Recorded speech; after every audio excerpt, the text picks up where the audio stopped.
दोस्तों, सोचिए अगर खिलौने सच में जिंदा हो जाएं और खेल खेल में शुरू हो जाए एक खतरनाक युद्ध, तो क्या होगा।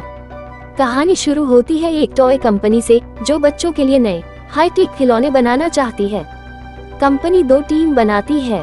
पहली टीम है कमांडो एलीट, लड़ाकू सैनिकों की टीम जिनका लीडर है चिप हैज़र्ड। दूसरी तरफ है गॉगनाइट्स, अजीब दिखने वाले लेकिन शांत स्वभाव वाले जीव जिनका लीडर है आर्चर।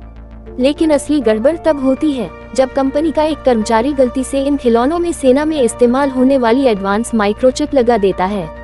अब ये खिलौने सिर्फ खिलौने नहीं रहते, ये सोच सकते हैं, सीख सकते हैं और फैसले भी ले सकते हैं। उधर एक लड़का एलन एबनाथी अपने पापा की खिलौनों की दुकान में मदद करता है। दुकान में ये नए खिलौने आते हैं और एलन उन्हें घर ले जाता है।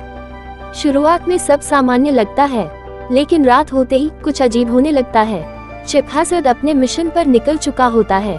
उसका एक ही लक्ष्य है, गॉगनाइट्स को खत्म करो। लेकिन असलियत में गॉगनाइट्स दुश्मन नहीं होते, वे तो बस अपने घर की तलाश में भटक रहे शांत जीव होते हैं।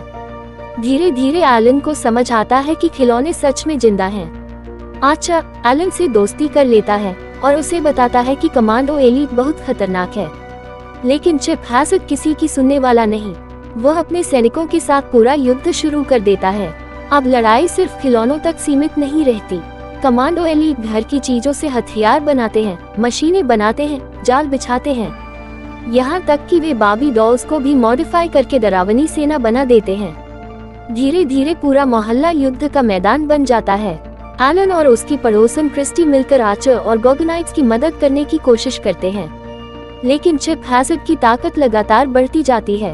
वह सीख रहा होता है, प्लान बना रहा होता है और इंसानों के खिलाफ भी हमला करने लगता है।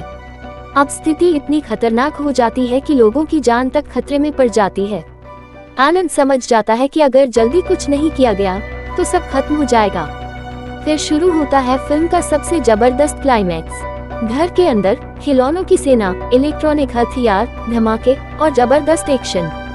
एलन, क्रिस्टी और आर्चर मिलकर कमांडो एलीट को रोकने की आखिरी कोशिश करते हैं। आखिर में एलन एक बड़ा आइडिया इस्तेमाल करता है। वो तेज इलेक्ट्रॉनिक सिग्नल का इस्तेमाल करके खिलौनों के सिस्टम को डिस्टर्ब करने की कोशिश करता है।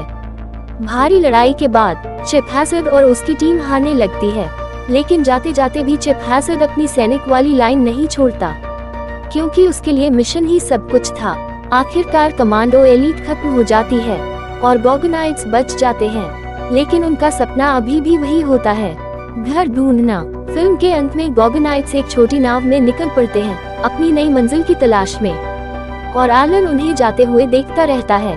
तो दोस्तों, ये थी स्मॉल सोल्जर्स की कहानी, एक ऐसी फिल्म जिसमें खिलौने सिर्फ खेलते नहीं बल्कि असली युद्ध छेड़ देते हैं।